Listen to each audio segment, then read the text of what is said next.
సద్గురు జ్యోతిష్యాలయం నుండి 2026 మే నెల గోచార గ్రహస్థితుల ప్రకారంగా రాశి ఫలితాలు చెప్తున్నాం. ప్రతి ఒక్క వాళ్ళకి కూడా ఈ నెల నాకు ఎలా ఉంటుంది, ఆరోగ్యంగా బాగుంటానా, ఆర్థికంగా బాగుంటానా, ఉద్యోగంగా బాగుంటానా, భార్యాభర్తల మధ్య సఖ్యత ఎలా ఉంటుంది, కోర్టు వ్యవహారాలు ఎలా ఉంటాయి, ఇవన్నీ కూడా ఉంటుంది. అందరికీ ఎన్నో ఒక క్వశ్చన్స్తో మన యొక్క వీడియోని చూస్తున్నారు.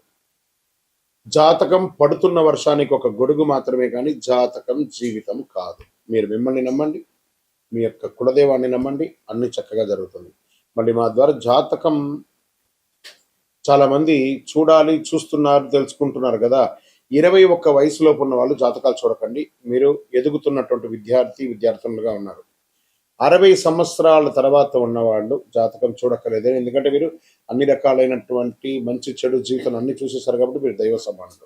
జ్యోతిష్ శాస్త్రరీత్యా ద్వాదశ రాశుల్లో 12వ రాశి అయినటువంటి మీనరాశి మిత్రులారా, 2026 మే నెల మీకు శుభాశుభ ఫలితాలు ఎలా ఉన్నాయని చెప్తే, ఏళ్ళనాడు శని నడుస్తుంది, కానీ గురు భగవానుడు యోగంగా ఉన్నాడు.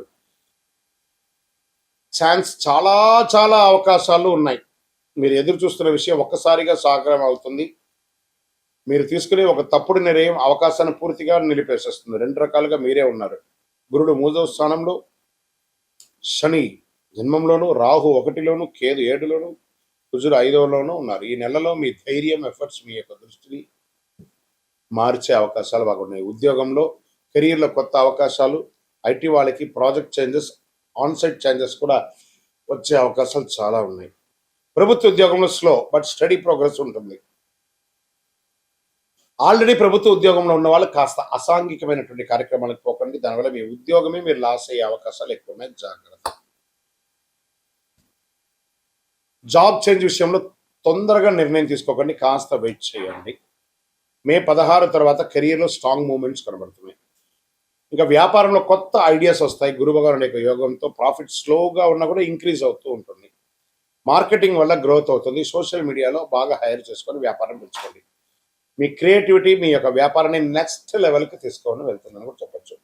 ఇక షేర్ మార్కెట్లో కొంచెం మోడరేట్ గెయిన్స్ అని చెప్పచ్చు. రిస్క్ ఇన్వెస్ట్మెంట్స్ అంతా కూడా అవాయిడ్ చేయండి. లాంగ్ టర్మ్ ఇన్వెస్ట్మెంట్ చాలా సేఫ్ని ఇస్తుందని కూడా మీకు చెప్పచ్చు. తొందరపడి నిర్ణయాల వల్ల లాస్ అయ్యే అవకాశాలు మార్కెట్లో ఉన్నాయి. కాస్త 52 వీక్స్ అప్ అండ్ డౌన్స్ అన్ని చూసుకొని ఆ యొక్క కంపెనీ యొక్క స్టాండర్డ్ ఎలా ఉందో చూసుకొని ఇన్వెస్ట్ చేయండి. రియల్ ఎస్టేట్కి వచ్చేప్పటికి ప్రాపర్టీ డీల్స్ మిశ్రమంగా ఉందని కూడా చెప్పచ్చు. మీ యొక్క ఇంటిని ఏమన్నా రిపేర్ చేసుకోవడం, వాస్తు చేసుకోవడం, కొత్త ఇంటికి పర్మిషన్స్ అప్లై చేసుకోవడము ప్రభుత్వం నుంచి, అవన్నీ కూడా ప్రయత్నం చేసుకోండి. Land investments, open lands investment చాలా కలిసి వస్తుంది కూడా చెప్పచ్చు. ఇంకా విదేశీ అవకాశంలో ఉన్నటువంటి వారికి మంచి అవకాశాలు కనబడుతున్నాయి. మాస ద్వితీయంలో అబ్రాడ్ జాబ్స్, అబ్రాడ్ విద్య కూడా కలిసి వచ్చే అవకాశాలు ఉన్నాయి. ఒక అన్ఎక్స్పెక్టెడ్ కాల్ మిమ్మల్ని విదేశాలకు తీసుకెళ్తుంది. అద్భుతం. ఇంకా రాజకీయ నాయకులకి సమాజంలో మంచి రికగ్నిషన్ వస్తుంది. ఇంకా కళాకారులకి, సినిమా వాళ్ళకి చాలా అద్భుతమైనటువంటి క్రియేటివ్ ఫీల్డ్స్లో మంచి సక్సెస్ కనబడుతుంది. బాగా ఉన్నాయని కూడా చెప్పచ్చు. కుటుంబ బంధువుల మధ్య, అన్నదమ్ముల మధ్య, అక్క చెల్లెల మధ్య కాస్త వైరం పెరిగే అవకాశాలు ఎక్కువ ఉన్నాయి. కాస్త జాగ్రత్తగా ఉండండి. మ్యారీడ్ లైఫ్లో డిస్టెన్స్ పెరిగే అవకాశాలు ఉన్నాయి. విడిపోయిన వాళ్ళు ఉంటారు చాలామంది. కూర్చొని కాంప్రమైజ్ అయ్యి మళ్ళీ కలవడానికి ప్రయత్నం చేయండి, ఇది మంచిది. మిస్అండర్స్టాండింగ్ వల్ల ప్రాబ్లమ్స్ ఎక్కువ అవుతాయి కానీ తక్కువ కాదు, కాబట్టి కొంచెం మాట్లాడండి. విద్యార్థులకి సడన్గా మంచి రిజల్ట్ వచ్చే అవకాశాలు ఉన్నాయి. క్రియేటివ్ రీసెర్చ్ ఫీల్డ్లో వాళ్ళకి చాలా మంచి అవకాశాలు ఉన్నాయి. ఫోకస్ని పెంచుకుంటూ పోండి. ఆరోగ్యం పరంగా స్లీప్ డిస్టర్బెన్స్ ఎక్కువ ఉంటుంది. కాస్త గాసిప్స్ ఎక్కువ మాట్లాడతారండి. మీరు మనుషులు లేనప్పుడు వెనక్కి ఎక్కువ మాట్లాడతారు, అది కొంచెం తగ్గించండి. ఎందుకంటే క్షణచిత్తం క్షణమాయం అంటారు చూసారా, అలాంటి భావనలో ఉంటారు. కాబట్టి కాస్త జాగ్రత్తగా ఉండవలసినటువంటి ఒక సమయం అని కూడా చెప్పవచ్చు. అన్నదమ్ములతో కూర్చొని మాట్లాడుకొని చేసుకుంటే మంచిది. హెల్త్ విషయంలో చాలా చాలా జాగ్రత్తగా ఉంటుంది.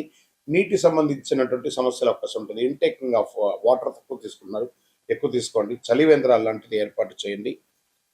స్ట్రెస్ని, ఎమోషనల్ని ఇన్బ్యాలెన్స్ చేయండి. కొంచెం బాగా చేసుకుంటే బాగుంటుంది. వ్యవసాయదారులకి మంచి అవకాశాలు ఉన్నాయి చెప్పచ్చు.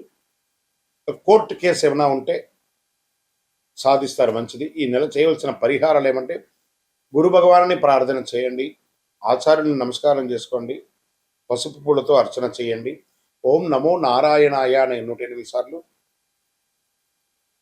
చేయండి. నవగ్రహాలకి ప్రతిరోజు ఒక 19 ప్రదక్షిణాలు చేయండి. 16 గురువారాల్లో పసుపు వస్త్రాన్ని దేవుడికి ఇస్తే చాలా మంచిదని కూడా చెప్పడం జరుగుతుంది. అద్భుతమైనటువంటి ఫలితాలు పొందుతారు. ఈ మే నెల అవకాశాలు, మార్పులు, భావోద్వేగాలు కలిసి ధైర్యంగా ముందుకెళ్తే విజయం మీది అని కూడా చెప్పచ్చు. విజయోస్తు. మీ యొక్క ఇది అన్ని రాశులకి కింద వేయాలండి ఎడిటర్స్, ఇది గుర్తుపెట్టుకోండి. మీ యొక్క రాశి ఫలితాలను చూస్తున్నటువంటి మా ప్రేక్షక మిత్రులారా, మీరు మా యొక్క ప్రోగ్రామ్స్ అన్ని చూస్తున్నారు. క్లిక్ చేయండి, లైక్ చేయండి, షేర్ చేయండి, సబ్స్క్రైబ్ చేసుకోండి. మీరందరూ కూడా క్షేమంగా ఉండాలని అఖిలాండ కోటి బ్రహ్మాండ నాయకుడు అయ్యప్ప స్వామి వారిని ప్రార్థన చేసుకుంటూ 18 అవతారముల దేవాలయం అయ్యప్ప స్వామికి జీవితంలో ఒక్కసారైనా చూడవలసినటువంటి దేవాలయం. ఒక్కసారి రండి మన దేవాలయానికి. తిరుపతి పట్టణంలో జీవకోణ అనే ఒక ప్రాంతంలో రైల్వే స్టేషన్కి బస్టాండ్కి 3 కిలోమీటర్ల దూరంలో బ్రహ్మశ్రీ డాక్టర్ చంద్రమౌళి గురుస్వామి గారు నిర్మించారు. ఒక్కసారి నా పుట్టినందుకు ఒక్కసారి నా దేవాలయ దర్శనం చేసుకోవాలి. మీకోసం అందరూ క్షేమంగా ఉండాలని ప్రార్థన చేస్తాను. విజయోస్తు.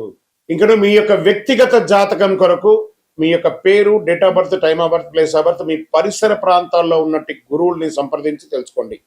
లేదా గురుగారు మీ ద్వారానే మేము అపాయింట్మెంట్ తీసుకోవాలనుకుంటున్నామంటే మా డిస్ప్లేలో కనబడుతున్నటువంటి నెంబర్కి మళ్ళీ చెప్తున్నా, మీ పేరు, date of birth, time of birth, place of birth WhatsApp చేయండి.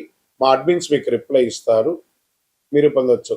గురుగారు ఒక శక్తివంతమైనటువంటి ఆధ్యాత్మికమైనటువంటి వస్తువు మాకేమైనా మా జీవితానికి ఏమైనా ఇస్తున్నాడంటే అతి శక్తివంతమైనటువంటి ఒక 48 రోజులు పూజ చేస్తున్నటువంటి సుదర్శన హోమాలు చేసి సుబ్రహ్మణ్య భుజంగం చేసి పారాయణంతో చేసి సిద్ధంగా ఉన్నటువంటి కరుంగాళి మాల. ఇది కావలసిన వారు మాకు వాట్సాప్ చేసి కాల్ చేసి మాతో మాట్లాడిన తర్వాత పొందండి. విజయోస్తు. మీ జీవితంలో సంపద, తరగని సంపద, విజయం, అదృష్టం ఇవన్నీ పొందాలనుకుంటున్నారా? మా ఛానల్ ఈ యొక్క వీడియోని ఖచ్చితంగా చూడండి. అక్షయ తృతీయ 2026 ఏప్రిల్ 19వ తారీఖున మరియు ఏప్రిల్ 20 కొంతసేపు కొంత ఉంటుంది, కానీ పూర్తిగా ఉభయ తెలుగు రాష్ట్రాల్లో 19వ తారీఖున అక్షయ తృతీయ ఆదివారం వస్తుంది.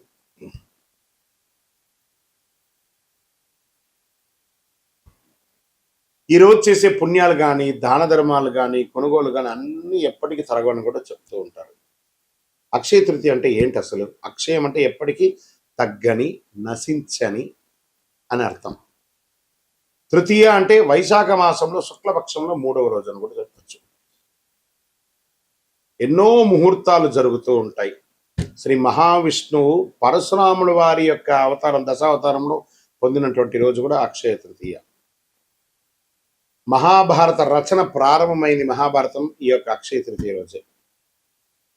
భగీరథుడు గంగమ్మను భూమికి తీసుకొచ్చినటువంటి రోజు కూడా ఈ యొక్క అక్షయ తృతీయ. దీన్ని సర్వసిద్ధి దినము అని అంటారు. ఈరోజు ఏ పని ఎక్కువ చేస్తే చాలా మంచి ఫలితాలు వస్తుందంటే పరోపకారార్థే ఇదం శరీరం.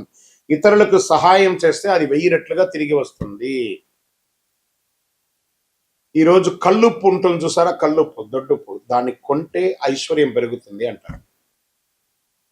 రాక్ సాల్ట్ అది కొనండి. ఇంకా కొంతమంది బంగారం కొంటూ ఉంటారు, అది వారి వారి ఇష్టం, కానీ ఎక్కడ కూడా చరిత్రలో బంగారమే కొనాలని రూల్ ఎక్కడ చెప్పలేదు. లక్ష్మీదేవి అనుగ్రహం వస్తుంది. బంగారం కొనడం గైనే కదా, ప్రాపర్టీ పెరుగుతుంది. ఇంకా ఈరోజు ఏం చేయాలి? లక్ష్మీ అమ్మవారికి కనకదార స్తోత్రం చేయండి, లక్ష్మీ అష్టోత్తరం చేయండి, లక్ష్మీ కుబేరుని ప్రార్థన చేయండి. యక్షాయ కుబేరాయ వైశ్రవణాయ ధనధాన్యాధిపతయే ధనధాన్య సమృద్ధిం దేహి దేహి తాపయ స్వాహ అని చెప్పి మంత్రాన్ని చెప్తూ చక్కగా కుబేరునికి ఇంట్లో దీపం వెలిగించి పూజ చేస్తే డబ్బు, ధనం, వ్యాపారం అద్భుతంగా పెరుగుతుంది. సరే, ఈరోజు ఏమైనా దానం చేయొచ్చు అంటే అన్నదానం. నహి నహి బహుదానం అన్నదానం సమానం అన్నారు. ఒక పేదవాళ్ళకి ఒకరికైనా భోజనం పెట్టండి. ఏదైనా దుస్తులు, కొత్త దుస్తులు, వాడిన దుస్తులు ఇవ్వకూడదు, కొత్త దుస్తులు దానం ఇవ్వండి పేదవాళ్ళకి. 100 రెట్ల పుణ్యం పెరుగుతుంది ఆ రోజు చేయడం వల్ల. ఇంకా కొత్త పనులు ఏమైనా ఈరోజు ప్రారంభించవచ్చు అంటే బిజినెస్ ప్రారంభించండి, ఇల్లు కన్స్ట్రక్షన్ ప్రారంభించండి, ఏదైనా మార్కెట్లో పెట్టుబడి పెట్టాలని కూడా పెట్టండి. సక్సెస్ ఛాన్స్ 1000 రెట్లు మీకు పెరుగుతుంది. సరే, ఎలా పూజ చేసుకుంటే బాగుంటుంది? యొక్క అక్షయ తృతీయ రోజు ఉదయం లేచి చక్కగా తైలాభ్యంగన స్నానం చేయడం, గడపంతా కూడా కడిగి చక్కగా బొట్లు పెట్టడం, ముగ్గులు పెట్టడం, మగవాళ్ళు స్త్రీ పురుషులు ఎవరైనా కూడా కలిసికట్టుగా ఈ పనులని కూడా ఆడవాళ్ళు ఒక పని మగవాళ్ళు ఒక పని చేసుకొని పెట్టడం, మంచి తీపి వంటలు తయారు చేసుకోవడం, దేవాలయం దేవుడి ఇంట్లో చక్కగా పాత పూలన్నీ తీసి విగ్రహాలు ఏమంటే కడిగేసి చక్కగా బొట్టు పెట్టేసుకోవడం, దీపం వెలిగించి పువ్వు పెట్టడం, మంచి ఎర్రని పుష్పాలు తెల్లని పుష్పాలన్నీ కూడా తీసుకొచ్చి ప్రార్థన చేయడం, శ్రీ మహాలక్ష్మి నమః కుబేరాయ నమః అని చెప్పుకుంటూ ప్రార్థన చేయడం, చివరిగా కొద్దిగా నైవేద్యం బెల్లంతో కానీ దాంతో పాయసం ఒకటి చేసి అమ్మవారికి స్వామివారికి ఎక్కించేసి కొంతమందికి తెలిసిన వాళ్ళకి ఇవ్వండి. నైవేద్యం పెట్టడం అనేది చాలా ముఖ్యం. మరి ఈరోజు చేసేవన్నీ చెప్పుకున్నాం కదా, చేయకుండా ఏమైనా ఉన్నాయా? కోపం అసలే ఉండకూడదు. ఈరోజు ఒక్క రోజైనా ప్రయత్నం చేయండి. ఈరోజు నేను ఎవరిని కోపడను, గొడవలు అసలే ఉండకూడదు, అప్పులు తీసుకోవడం చేయకూడదు, ఎందుకంటే అదే కంటిన్యూ అవుతుంది. నెగిటివ్ ఆలోచన లేకుండా చూసుకోవాలి. ఈరోజు చేసిన ప్రతి విషయం మల్టిపుల్గా వస్తుంది కాబట్టి అలా చేయాలి. ఇంకా ఈరోజు మీరు ఏది మొదలు పెడితే అది జీవితంలో ఎప్పటికీ కొనసాగుతుంది. అందుకే అక్షయం అన్నారు దీనికి. మంచి ఆలోచనలు, మంచి పని, మంచి నిర్ణయం తీసుకోండి. ఈ అక్షయ తృతీయ మీ జీవితంలో సంపద, శాంతి, విజయం, కోరుకున్న వాళ్ళకి కోరుకున్నంత ఇచ్చే కొంగు బంగారం ఆ అమ్మవారి అనుగ్రహం ఉండగా మీకేం కావాలి? విజయోస్తు. అక్షయ తృతీయ శుభాకాంక్షలు. మా ఛానల్ ప్రేక్షక మిత్రులారా, అన్ని నచ్చుతున్నాయి, మీరు కొంచెం సబ్స్క్రైబ్ చేస్తే బాగుంటుంది. అంతే. విజయోస్తు. గురుగారు, అక్షయ తృతీయ రోజు బంగారం ఖచ్చితంగా కొనాలా? చాలా మాధ్యమాల ద్వారా చూస్తున్నాం కదా, దీని యొక్క వివరణ ఏమంటే బంగారం కొనడం తప్పు కాదు, కానీ బంగారం కొంటేనే అక్షయ తృతీయ అంటే తప్పు. జీవితంలో ఆస్తులు పెరగడానికి ఒక సూచిక. అప్పుడు ఉన్న వాళ్ళు కొంటారు. కొంతమంది ఆ బంగారం కొనాలంటే ఈరోజు అందరినీ కొద్దిగానే ఉంది, మరి వాళ్ళ బంగారం కొనకపోతే వాళ్ళ జీవితాలు బాగుపడవా? అలా కాదట. బంగారం లాంటి మనిషిని కొనండి, బంగారం లాంటి మనిషిలాగా ఉండండి. అందుకే ఏం చెప్పారు? అన్నిటికీ ఐశ్వర్యమైనటువంటి కల్లుప్పుని బంగారంగా కూడా భావిస్తారు కాబట్టి కల్లుప్పు కనీసం ఒక కిలో బావైనా ఇంటికి కొనండి, అదే బంగారం. అక్షయ తృతీయ రోజు ఉపవాసం ఉండాలంటే ఎక్కడ రాయబడలేదు, ఉంటే మంచిది. ఉపవాసం అంటే దేవుడికి దగ్గరగా నివసించడమే కానీ అక్షయ పేరు చెప్పుకొని కుంభాలు తినడం కాదు, బాదం పాలు తినడాలు, పండ్లు తినడాలు. ఉపవాసం ఉంటే ఉపవాసంగా ఉండండి, కానీ ఉపవాసం ఉండాలని ఆ రోజు రూల్ అంటూ ఏమీ లేదు. చక్కగా పిండి వంటలు, బ్రహ్మాండమైనటువంటి శక్తి కొలది పిండి వంటలంతా అమ్మవారికి వెలిగించేసి దాన్ని చక్కగా తినండి మీరు ప్రసాదంగా. ఎవరొద్దన్నారు? అక్షయ తృతీయ రోజు ఎలాంటి పనులు మొదలుపెట్టాలి? గృహప్రవేశం, భూమి పూజ, నూతన వ్యాపారం, నూతన ఉద్యోగానికి అప్లికేషన్స్, నూతన యూట్యూబ్ ఛానల్స్. మనం కూడా ఛానల్ వాళ్ళమే కదా. నూతన యూట్యూబ్ ఛానల్స్, మంచి ఐడియాలజీ, మంచి థంబ్నైల్స్, మంచి ఎలా క్రియేట్ చేయాలి అవన్నీ కూడా చేయడం మంచిది. అక్షయ తృతీయ రోజు పుస్తకం రాయడము, లెక్కలు రాయడము, ఏది చేసినా మల్టిపుల్గా వస్తుంది. వ్యవసాయం దున్నడము, ఒక చెట్టు అయినా నాటడము, చలివేంద్రాలు ఏర్పాటు చేయడము, ఇలాంటివన్నీ కూడా చేయవచ్చు.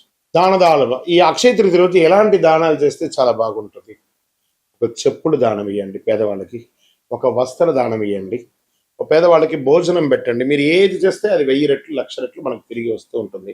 అలా చేయండి. ఒక దేవాలయానికి ధూపదీప నైవేద్యానికి ఇవ్వండి.